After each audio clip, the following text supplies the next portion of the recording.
আমরা এখন বর্তমানে আছি ঝাড়খণ্ড।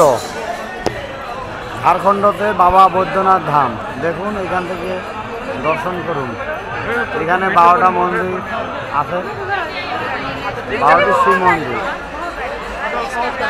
পার্বতী এবং শিব মন্দির দুখানা আছে। পার্বতী মন্দির, শিব মন্দির দেখুন, এখান থেকে দর্শন করুন।